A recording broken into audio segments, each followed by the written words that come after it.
I spent 35 years building something from nothing, and when I finally let it go, I thought the hardest part of my life was behind me. I was wrong. My name is Robert Marsh. I turned 64 last March.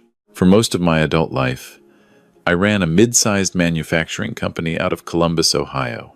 Industrial components, nothing glamorous, but the kind of work that keeps bridges standing and machines running. I started with a second-hand lathe in a rented garage on the east side of town, and I ended with 212 employees, 3 facilities, and a reputation that took 3 decades to build. When the acquisition offer came in from a private equity group out of Chicago, my attorney told me to sleep on it. I slept on it for about 4 minutes. $6.8 million. After taxes, after fees, after everything, I walked away with just under $4.5 million. My attorney, a sharp woman named Patricia Holt, who had been with me since the early days, told me I was set for life if I was careful. I told her I planned to be very careful. The closing happened on a Tuesday in late September. That Friday, I took my son Daniel and his wife Sandra to dinner at the Meridian, the nicest restaurant in Columbus. White tablecloths, a sommelier who actually knew what he was talking about. The kind of place where the menu doesn't have prices, because if you have to ask, you probably shouldn't be there. I'd made a reservation 2 weeks in advance. I wanted to celebrate with my family. Daniel was 38. He worked in commercial real estate, had been moderately successful at it, and had married Sandra 6 years earlier. She was pleasant enough on the surface, attentive, well-dressed, always quick, with a smile that showed all her teeth. I had always told myself that first impressions weren't everything, that Sandra just took some time to warm up to. I had told myself that for 6 years. We ordered appetizers.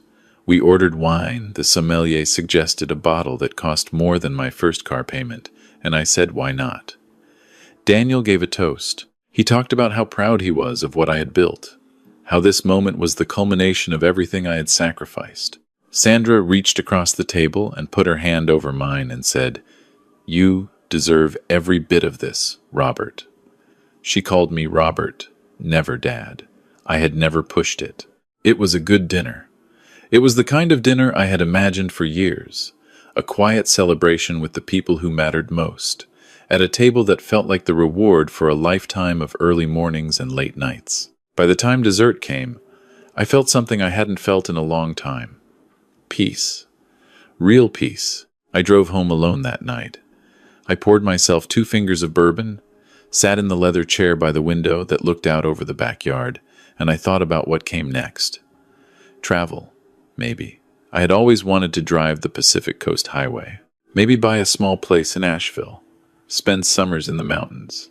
My wife Margaret had passed 8 years earlier, a sudden stroke that I still wasn't entirely over, and for a long time after that, the future had felt like something that happened to other people. But sitting in that chair with the bourbon and the quiet and $4.5 million in a brokerage account, the future finally started to look like something I might actually want to step into. That feeling lasted about 6 weeks. The call came on a Wednesday morning in mid-November. I was having coffee when my phone rang. The number was local, and when I answered, I recognized the voice immediately. It was Gerald Foote. Gerald had been my company accountant for 22 years. I had kept him on part-time to help with my personal finances, even after the sale. He was 61, meticulous, the kind of man who alphabetized his spice cabinet and balanced his checkbook to the penny. I trusted him completely. "Robert," he said, and there was something in his voice I had never heard before, a hesitation, like he was choosing his words with unusual care. "I want to ask you something, and I hope you'll understand why I'm asking directly instead of going through anyone else." I set my coffee down. "Go ahead, Gerald." "Last week, Daniel came into my office. He said you had asked him to discuss some changes to your financial management structure. He had a document with him, a general durable power of attorney. He said you'd signed it last month." I remember the exact moment the room got quiet. Not silent, I could still hear the refrigerator hum, still hear a car passing outside, but something inside me went completely still. "He showed me the document?" I said. "He did. He said you wanted him to have full authority over your financial affairs going forward. given that you'd mentioned being overwhelmed by the complexity of managing the sale proceeds. He wanted to discuss moving your primary brokerage holdings into a joint account structure that he would manage. I had never signed a power of attorney. I had never asked Daniel to manage anything. I had never told anyone I was overwhelmed. I had not had that conversation with my son. I had not had any version of that conversation with anyone.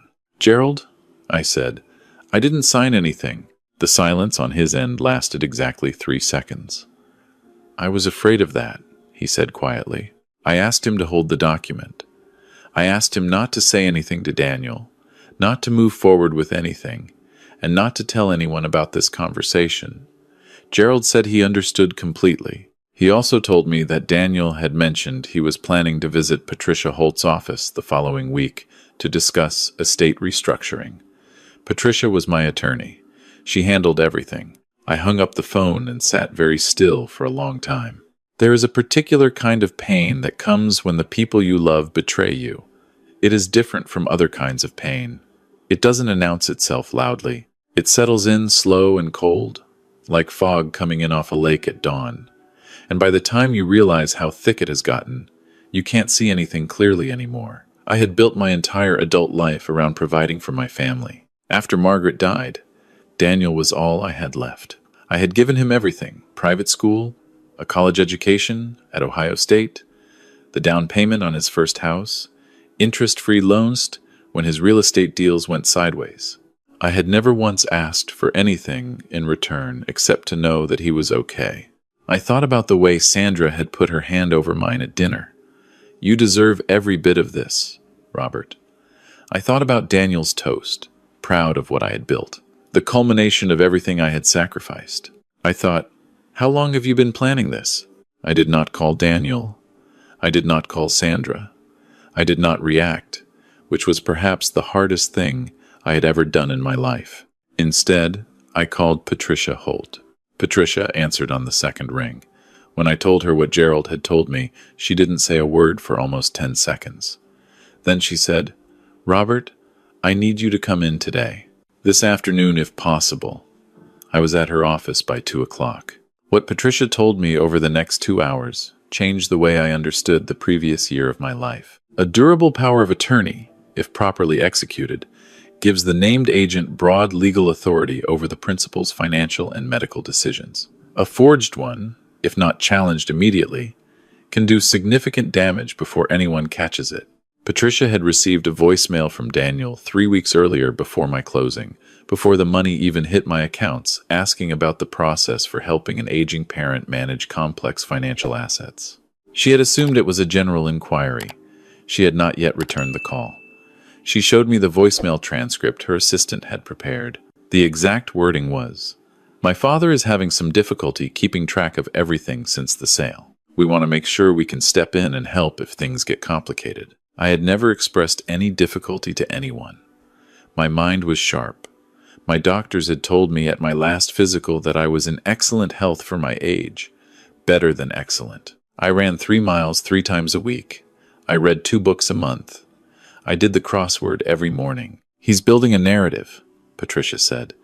She had her reading glasses on and her hands folded on the desk in front of her, and she looked at me with the direct steadiness she'd had for 30 years. A paper trail suggesting cognitive decline. If he can establish that pattern and then produce a signed power of attorney, even a forged one, he has a window to move assets before anyone challenges it. "How long would that window be?" I asked. "Long enough," she said. "Especially if he moves fast." I asked her what she needed from me. She gave me a list. Over the next 3 weeks, I moved quietly and methodically. I did not change my behavior around Daniel or Sandra. I still answered Daniel's calls. I still had Sunday dinners at their house on the weeks he invited me. I sat across the table from my son and his wife and ate Sandra's pot roast and talked about football and the weather and whether the housing market was going to correct in the spring. I smiled. I asked Sandra about her sister's new baby. I let Daniel refill my glass of iced tea, and the entire time I was watching everything. Patricia retained a private investigator named Charles Webb, a former Columbus PD detective who had worked financial fraud cases for 15 years before going private. Charles was 56, quiet, methodical, and thorough in a way that reminded me of Gerald. He didn't editorialize. He gathered facts, and he reported them. What he found was worse than I had prepared myself for. Daniel and Sandra had, over the course of approximately 14 months, constructed a careful and deliberate plan to gain control of my assets. It had started, according to the documents Charles obtained, roughly 8 months before my company sale closed, around the time the acquisition offer became serious, and the number attached to my name grew large enough to be worth planning around. The forged power of attorney was real. Charles tracked the notary stamp to a woman named Brenda Coates, a notary public in Dublin, a suburb of Columbus, who had a prior relationship with Sandra through a yoga studio they both attended. Brenda Coates had notarized a document without witnessing my signature technically that was already a serious problem, and the signature on the document was close to mine, but not mine. I had signed thousands of contracts over 35 years. I knew my own signature. Patricia had a handwriting analyst confirm it, but the document was only part of it. Charles discovered that Daniel had, over the previous 6 months, been consulting with a geriatric care attorney in a neighboring county, not in Franklin County, where I lived, specifically so the consultations would be harder to trace through local professional networks. The attorney's name was Lawrence Pruitt. Daniel had paid Pruitt $4,000 in 2 installments for consultations regarding, as Pruitt's billing records described it, proactive management of elder family members' estate in anticipation of capacity concerns. I read that phrase 3 times. Capacity concerns. My son had been paying an attorney to help him build a case that his 64-year-old, fully functioning father lacked the mental capacity to manage his own affairs. I also learned, through bank records Charles obtained, that Daniel's real estate business had been in serious trouble for the better part of 2 years. 3 deals had fallen through in succession. He was carrying debt on 2 investment properties that were hemorrhaging money. His personal accounts showed a pattern of large transfers to cover business losses, and by the month of my company's sale closing, his liquid assets were under $30,000. Sandra had stopped working the previous spring, citing stress. They were drowning, and they had looked at me and seen a life raft. I sat with all of this for 3 days before I let myself feel anything. That was something I had learned in business when the stakes were highest. Emotion was the most expensive luxury you could afford. I made myself think clearly before I let myself feel. I read through every document. I asked Patricia and Charles questions until I had no more questions to ask. I built a complete picture of what my son and his wife had done and what they had intended to do. Then I drove out to the reservoir on the east side of the city, the one where I used to take Daniel fishing when he was 9 and 10 years old. I sat on the hood of my truck for a while, and I looked at the water. It was late November, and the trees were bare, and the water was gray and very still. I thought about the summers we had spent at that reservoir. Daniel in a life jacket, small enough that the jacket came up to his chin, dropping his fishing line in with complete seriousness, like catching a bass was the most important task in the world. I thought about the way he used to run to me when he scraped his knee, the absolute certainty in the way he would reach for my hand in a parking lot without even looking, just knowing I was there. I had been there every single time. I wondered when that had changed. I wondered if it had changed all at once, or slowly, incrementally, in ways neither of us had noticed until it was too late to go back. I didn't find any answers at the reservoir. I don't think I expected to, but I sat there long enough that the cold came through my jacket, and when I finally got back in the truck and drove home, I had made up my mind about what came next. The first thing I did was have Patricia file a preemptive legal challenge to the power of attorney document, citing fraud and forgery. This was filed quietly, in a way that didn't generate immediate public notice, but created a clear, time-stamped legal record. If Daniel ever attempted to act on the document, he would hit a wall. The second thing I did was restructure my financial accounts entirely. Patricia had referred me to an independent wealth management firm in Cincinnati, far enough from Columbus that Daniel had no relationships there. Over the course of 10 days, I moved the entirety of my liquid assets into a carefully constructed, irrevocable trust. I was the sole beneficiary during my lifetime. The trustee was Patricia, not Daniel, not anyone connected to Daniel. The terms of the trust included a very specific provision. Any person who initiated legal proceedings attempting to challenge my mental competency, access my assets through any form of legal authority, or assert any claim against the trust would be automatically and permanently excluded from any future inheritance. Patricia had drafted that language herself. She called it the unambiguous clause. I called it the only thing I'd said in months that made me feel something other than grief. The third thing I did was commission a full neuropsychological evaluation. 3 separate evaluations, actually, from 3 separate physicians, each conducted independently. All 3 returned identical conclusions.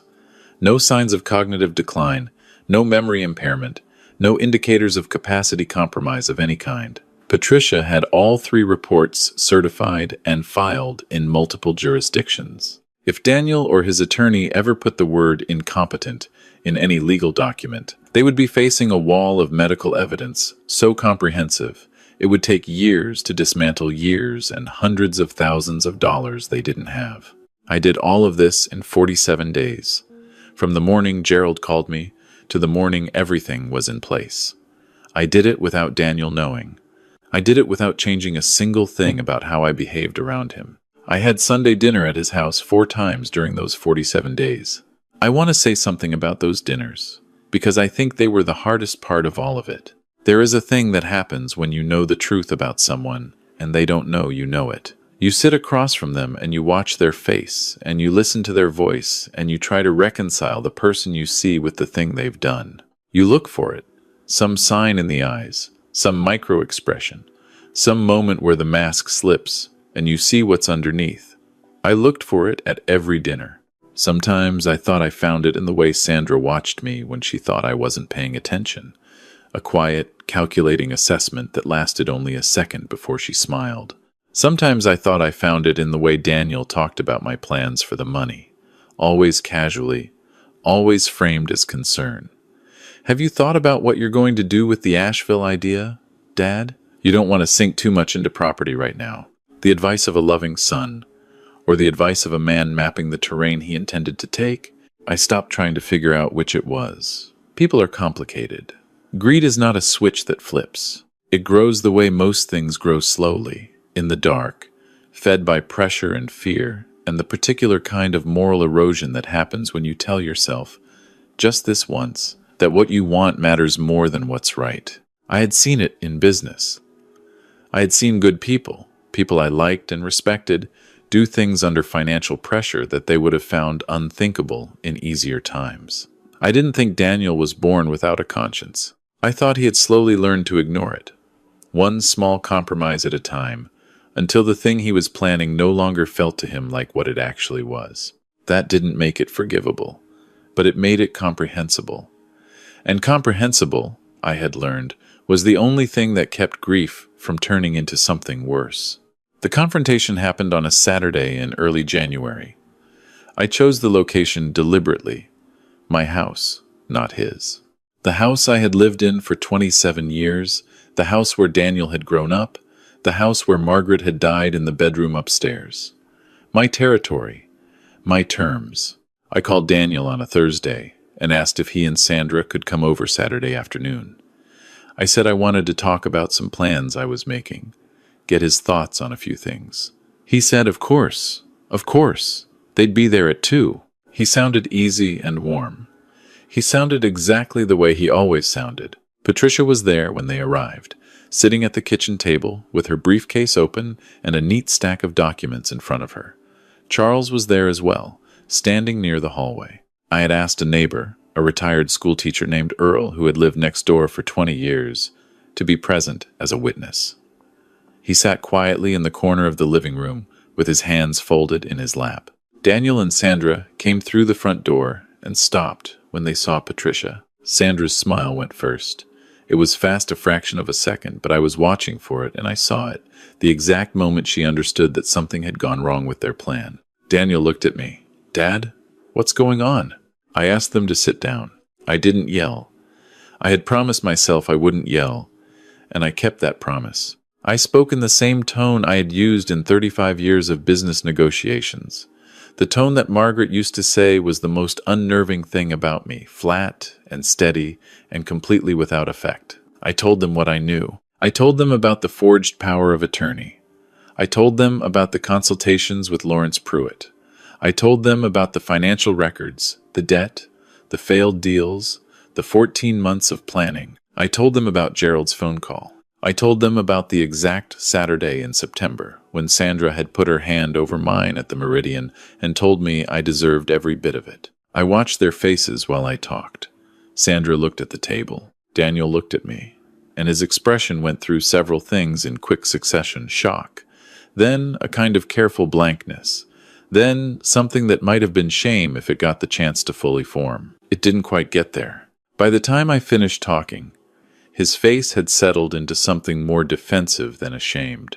"Dad," he started, "you have to understand." "I do understand," I said. "That's the problem." Patricia took over at that point. She walked them through the legal situation in clear and specific terms. The forgery charge was a third-degree felony in Ohio. The preemptive filing meant any action taken on the power of attorney would be immediately actionable. The restructured trust was irrevocable and beyond any legal challenge they could afford. She laid the 3 neuropsychological evaluations on the table in front of them, one at a time, like cards in a hand she had been holding for weeks. Then she told them what I had decided. I was not going to file criminal charges for the forgery. I had thought about that long and hard, and I had decided against it. Not out of weakness, and not entirely out of whatever remained of my love for my son. I had decided against it because Margaret had loved Daniel with her whole heart, and I could not bring myself to put her son in a cell. That was the only mercy I had left to give, and I gave it because it was the last thing in the situation that still belonged to me. But there were conditions. Daniel and Sandra would have no contact with my financial advisors, my attorney, or any of my professional relationships, ever. The trust documents would remain on file with Patricia indefinitely, with the exclusion clause intact. Daniel would acknowledge, in writing, the nature of what he had done, not for any legal purpose, but because I needed it said out loud, on paper, in a form that couldn't be walked back. And they would leave my house and not return unless I specifically invited them. Sandra started to say something. I looked at her once, and she stopped. Daniel signed the acknowledgement. His hand shook slightly. He didn't look at me when he signed it. And when Patricia took the document back, he sat very still for a moment, with his hands flat on the table, like a man who wasn't sure his legs would hold him if he stood. Then he stood up. He looked at me. His eyes were wet, but he didn't cry. And for a second, just a second, I saw the 9-year-old in the life jacket at the reservoir. The kid who used to reach for my hand in parking lots without looking. The absolute and unconditional trust in that gesture. The certainty that I would be there. I had been there. I had always been there. And it had not been enough. "I'm sorry, Dad," he said. The words came out quiet and level, and I believed them and didn't believe them at the same time, and I understood that I would probably spend the rest of my life unable to resolve that particular contradiction. I nodded once. They left. Earl walked Patricia and Charles out. I stood alone in my living room in the house I had lived in for 27 years, and I looked at the photographs on the mantelpiece. Margaret on our wedding day, Daniel at his high school graduation, a fishing photo from the reservoir when Daniel was 10, the two of us squinting against the summer sun with a base between us that looked bigger in the photo than it had in real life. I thought about what I expected to feel. I had expected, somewhere in the back of my mind, that this moment would feel like relief, like finishing something, like the clean completion of a chapter that could finally close. It didn't feel like that. It felt like loss. Pure and uncomplicated and very heavy, the kind of loss that doesn't announce itself dramatically but just sits down next to you quietly and makes itself at home. I had not lost my money. I had not lost my freedom or my health or my future. I had lost something harder to name and harder to replace the version of my son I had believed in, the story of my family I had been telling myself for years, the particular peace that comes from knowing with certainty that the people who love you actually love you. I poured myself 2 fingers of bourbon. I sat in the leather chair by the window. Outside, the January yard was frozen and bare, and the last of the afternoon light was going gray across the dead grass. In the months that followed, I did the things I had planned to do before any of this happened. I drove the Pacific Coast Highway in April, alone, and it was everything I had imagined, and also completely different, the way things always are. I bought a small house in Asheville, a place with a porch that looked out at the Blue Ridge and a kitchen big enough to actually cook in. I spent the summer there. I made friends. I learned to slow down in a way that I hadn't known how to do when the business was running, when there was always something that needed my attention, always a problem that was mine to solve. I heard from Daniel once, in May, a letter, handwritten, 3 pages. I read it twice, and I put it in a drawer in my desk in Columbus. I haven't read it since, and I haven't responded. I don't know yet if I will. That particular question is still open, and I've decided that some questions don't need to be forced to a conclusion before they're ready. What I know is this: I spent 35 years building something real, something that created jobs and supported families, and kept machinery running in places I would never see. I built it because I believed that hard work done honestly was worth something, not just the money it produced, but the doing of it, the integrity of the thing itself. That belief is still mine. No one took it from me. No one could. I also know that money reveals things. It doesn't create character or destroy it. It just removes the conditions that allowed certain truths to stay hidden. The pressure that Daniel had been under, the fear of failure, the slow erosion of the choices he had made and the choices he hadn't, those things had been there long before my company sold. The money didn't make my son the person he turned out to be. It just turned the light on. And I know this too, because I've thought about it a great deal in the quiet mornings on the porch in Asheville, with my coffee and the mountains and the unhurried light. What Daniel did, as precise and deliberate as it was, came from a place of desperation. That doesn't make it right. It doesn't make it forgivable in any simple sense. But desperation has a logic of its own. And somewhere inside, the man who forged my signature and paid an attorney to build a case against my mind was the boy who grew up watching me work myself half to death for something I never quite stopped long enough to enjoy. I had given Daniel every material thing I could think to give him. I had paid for his education, his house, his business loans. I had provided with my whole heart. I had not, perhaps, taught him enough about what it looked like to build something of your own, about the particular dignity that comes not from inheriting but from earning. I don't know if that changes anything. I don't know if it distributes any of the responsibility differently or makes what he did even a fraction more understandable. Probably it doesn't. But it keeps me from walking around with nothing but contempt in my chest. And contempt was always the emotion that cost me the most in business. I couldn't afford it then. I can't afford it now. Last October, the first anniversary of the sale closing, I drove back out to the reservoir east of Columbus. It was late afternoon, overcast, the kind of October light that makes everything look like a painting of itself. I sat on the hood of my truck, and I looked at the water for a long time. I didn't feel peace. Exactly. Peace, I've decided, is not a destination. It's not something you arrive at and stay in. It's more like weather. It comes and goes, and the best you can do is notice it when it's there and not try to hold on to it too hard when it passes. What I felt was something quieter than peace. Steadiness, maybe. The sense of still being upright after something that had every reason to knock me down. The knowledge that the $4.5 million was exactly where I had put it, that my name was still my name, that my mind was still mine, that no one had taken from me the things that actually mattered. That felt like enough. The fishing photo from the reservoir was still on my mantelpiece in Columbus. I'd thought about taking it down after everything, but I hadn't, and I don't think I will. It documents something that was true. A father and a son on a summer afternoon, the light coming off the water, the uncomplicated happiness of a fish and a photograph. That happened. It was real. Whatever came after doesn't undo it.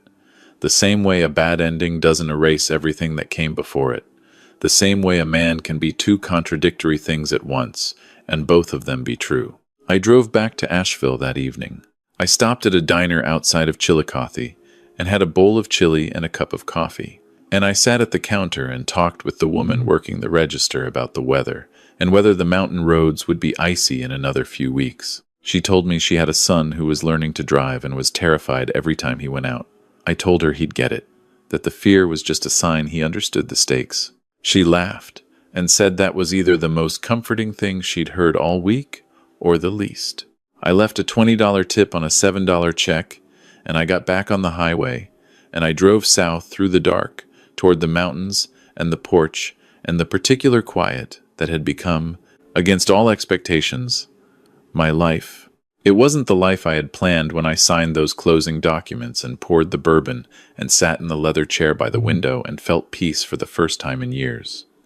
But it was mine, built on work and character, on the truth of what I had done and the truth of what had been done to me, on the stubborn, unglamorous insistence on staying upright when the ground shifted. That was enough. It had always been enough. I just hadn't known it yet.